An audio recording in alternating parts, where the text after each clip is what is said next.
ምንም ደስተኛ ያደረገ ለምን ወንድሜ ላይ የተደረገው ነገር ትክክል ስላልሆነ ሰው አንዳንዴ ሻማ ነው ስም ብሎ አንድም ሰው ሳይረዳው ስም ብሎ አልፏል። የተወዳጁ የአንጋፋው ድምፃዊ ሰማኸኝ በለው ህልፈትን ተከትሎ በጣም ያልተጠበቁና እጅግ አስደንጋጭ የሆኑ መረጃዎች እየወጡ ይገኛሉ።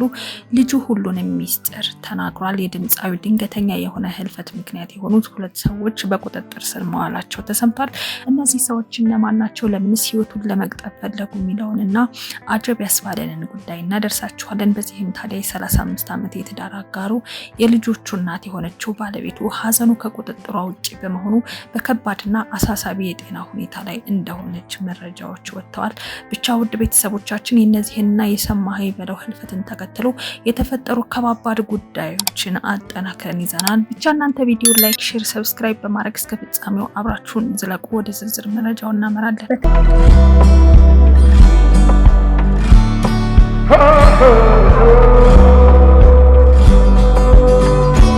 ትናንትና ዕለት በድንገት ከዚህ ዓለም በሞት የተለየው የእውቁና የተወዳጁ አርቲስት እንዲሁም ድምፃዊ ሰማኸኝ በለው ጉዳይ ነው። በተለይ ደግሞ ህይወቱ በተቀጠፈበት ጊዜ ያብረውት የነበሩት ልጆቹ ነበሩ። አንደኛው ልጁ ታዲያ አሟሟቱን በተመለከተ አዲስ ሚስጥር መናገሩም ተሰምቷል። ምንድነው ብለን ይህንንም ወደ እናንተ የምናደርስ ይሆናል። ከዚህ በተጨማሪም ደግሞ እጅግ ያሳዘነንን ጉዳይም ደግሞ የበርካቶችን ልብ የነካው ጉዳይ ሰማኸኝ በለው ስለ እናቱ በተለይ ደግሞ በህይወት በነበረበት ጊዜ የተናገረው ንግግር የእናቴ ነገር አይሆንልኝም፣ እሷም የኔ ነገር አይሆንላትም። ያንን ተከትሎ ደግሞ አሁን ህይወቱ ባለፈበት ጊዜ እናቱ በምን አይነት ሁኔታ ላይ ነው የሚገኙት ብለንም ጠይቀናል። የነዚህን ሁሉ ዝርዝር መረጃዎች እናደርሳችኋለን። እንግዲህ ትላንት በሰማነው ዜና ምክንያት በጣም ብዙዎቻችን ያዘንበት ጉዳይ ነበረም። የድምፃዊ ሰማኸኝ በለው ስለሱ አንዳንድ ነጥቦችን እየነገርኳችሁ ነበር በትላንትናው ዕለት። በተለይ ደግሞ የልጅነት ህይወቱን በባህር ዳር ከተማ ያሳለፈበትን መስመር ከዛ በኋላ ደግሞ የጊሻ አባይ ኪነት ውስጥ ተቀላቅሎ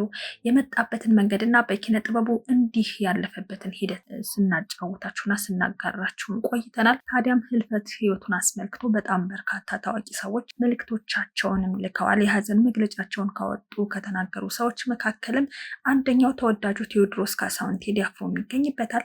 በተወዳጁና በአንጋፋው ድምፃዊ ሰማኸኝ በለው ድንገተኛ ህልፈት ህይወት የተሰማኝን ጥልቅ ሀዘን እየገለጹ ለቤተሰቦቹ፣ ለወዳጅ ዘመዶቹ እንዲሁም ለሙያ አድናቂዎቹ በሙሉ ከልብ መጽናናትን እመኛለሁ። ነፍስ ይማርልን፣ ኢትዮጵያ ለዘላለም ትኑር፣ ፍቅር ያሸንፋል በማለት ከነፊርማው ቴዎድሮስ ካሳሁን አስቀምጧል።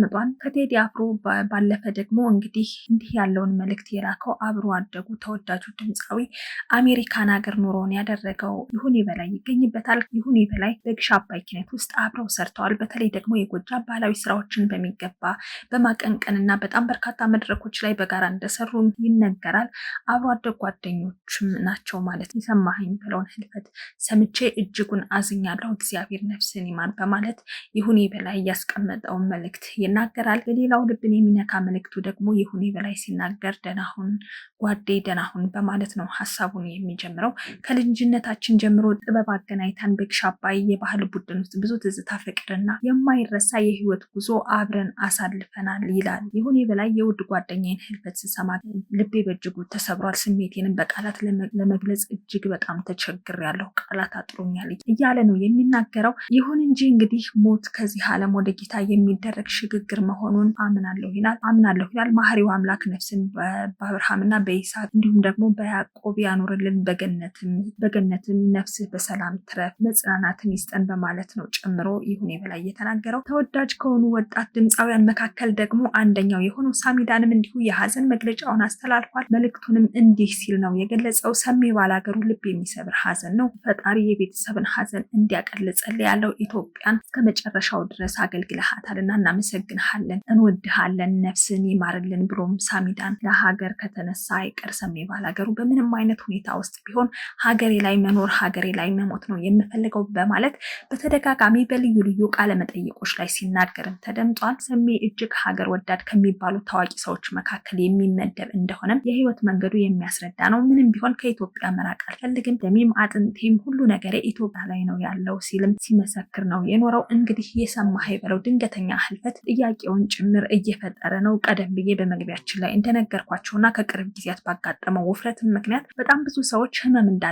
ውፍረቱ ያመጣበት መዘዝ እንዳለ ሁሉ በጣም በተደጋጋሚ ሲናገሩ በልዩ ልዩ ማህበራዊ ሚዲያዎችም ላይ መነጋገሪያ ሆኖ የተለያዩ አስተያየቶችን ሲያስተናግድበት የኖረበት ሂደት እንደነበር ቀደም ሲል በፕሮግራማችን ላይ ነግሬያችሁ ነበር። ነገር ግን ሰማኸኝ በለው እንደተናገረው በእርግጥ ወፍሬያለሁ፣ ክብደት ጨምሬያለሁ፣ ነገር ግን ውፍረቴ ምንም አይነት ህመም አላመጣብኝም፣ ጤነኛ ነኝ እግዚአብሔር ይመስገን በማለት ተናግሮ ነበረም። ታዲያም ጤነኛ ነኝ ካለ ምን አይነት ህመም ሳይኖርበት ከሰነባበተ ለምንድን ነው አሁን በድንገት ህይወቱ ያለፈው የሚለው እንግዲህ የብዙ ሰዎች ጥያቄ ሆኖ በቅርቡ አንድ ህክምና ጀምሮ ነበር። ይህ ህክምና ደግሞ ክብደት የመቀነስ ሂደት ላይ እንደነበር ነው የሚነገረው። እሱን በተደጋጋሚ በልዩ ልዩ ማህበራዊ ሚዲያዎች ላይም እንደተናገረው እንዲሁም እንደሰማነው ከሆነ በቪዲዮቹ ላይ ማለት ነው በየሳምንቱ ኪሎ እየቀነሰ ወደ 10 የሚሆን ኪሎግራም ቀንሻለሁ በማለት በጣም ጥሩ ተስፋ ላይ እንዳለም ደስተኛ መሆኑንም ጭምር ሲናገር ነበር። እንደውም በወቅቱ ሲናገር ሁላችሁም ከጎኔ እንድትሆኑ ፈልጋለሁ፣ አበርቱኝ፣ አሁን በጣም ጥሩ መንፈስ ላይ ነኝ እያለ ነበር። ኪሎ መቀነሱ በጣም እያስደሰተው እንደነበርና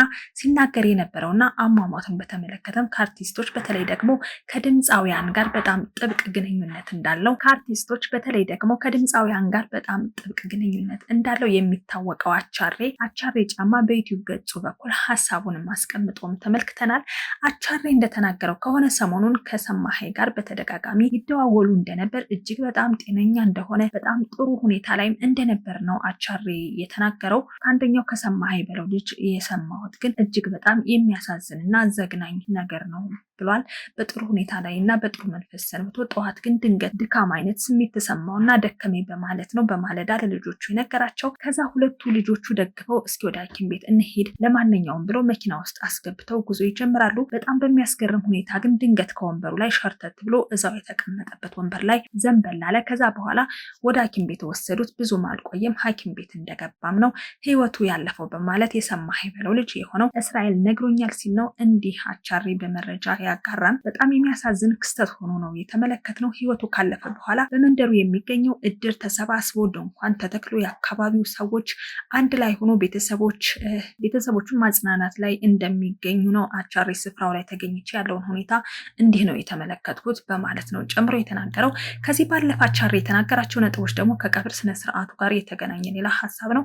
እንግዲህ ከተለያየ አቅጣጫ የሚመጡ እንግዶች ስላሉ ምናልባት ከነሱ አንጻር ስርዓተ ቀብሩ ካልተቀየረ በስተቀር በዛሬው ዕለት ከቀኑ 9 ሰዓት በቡልቡላ መድኃኔዓለም ቤተክርስቲያን ስርዓተ ቀብሩ እንደሚፈጸም ነው የተናገረው። እዚህ ሌላ ግን በጣም ልብ የሚነካው ነገር በጣም ያስገረመንና ያሳዘነን ነገር ደግሞ ሰማኸኝ ብለው ስለእናቱ የተናገረበት ነገር ነው። ከዚህ ቀደም በህይወት በነበረበት ጊዜ እስኪ ይህንን ቪዲዮ ላስመልክታችሁ።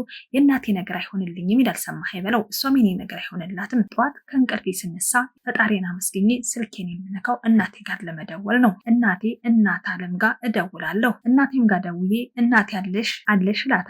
ሰላም አደርሽልኝ? ሰላም ደህና ነኝ ልጄ፣ ሰላም እንደምን አደርክልኝ ትለኛለች።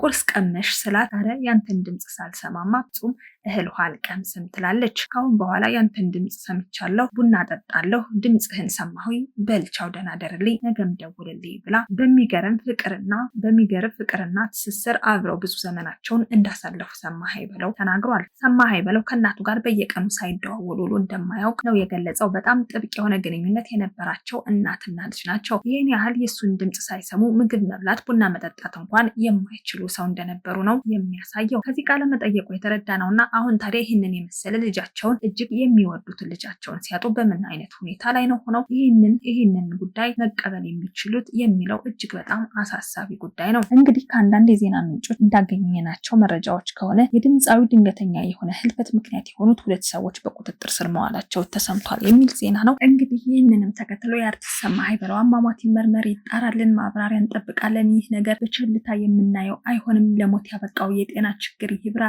ይብራራልን ሲሉ ወዳጅ አድናቂዎቹ ጠይቀዋል። አርቲስት ሰማኸኝ በለው ባለፉት ጥቂት ወራት ውስጥ ግሎ ኢትዮ ቱርኪዬ ወደሚባል ድርጅት ሄዶ የክብደት መቀነስ ህክምና በመከታተል ላይ ነኝ ብሎን በየጊዜው ያስመዘገበውን የክብደት ለውጥ ዌይት ሎስ ፕሮግረስ እያሳየን በርታ በሉኝ እያለ ድርጅቱንም በሶሻል ሚዲያ ላይ ፕሮሞት ሲያደርግ ሲያስተዋውቅ የምናውቀው ሰውዬ ከዕለታት በአንዱ ጠዋት ከመኝታ ስንነሳ የህልፈት ህይወቱን ሰማን። እንዴት ሊሆን ይችላል የሚሉ በርካታ ጥያቄዎችን እያስነሳ ይገኛል።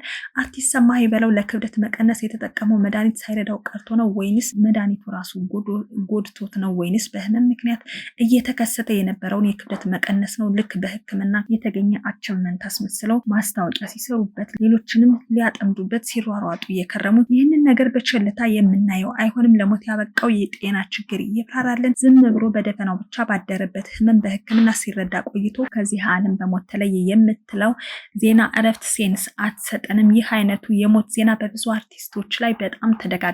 ህዝቡም ለምን ብሎ መጠየቅ አልቻለም። እኛ ግን እንጠይቃለን።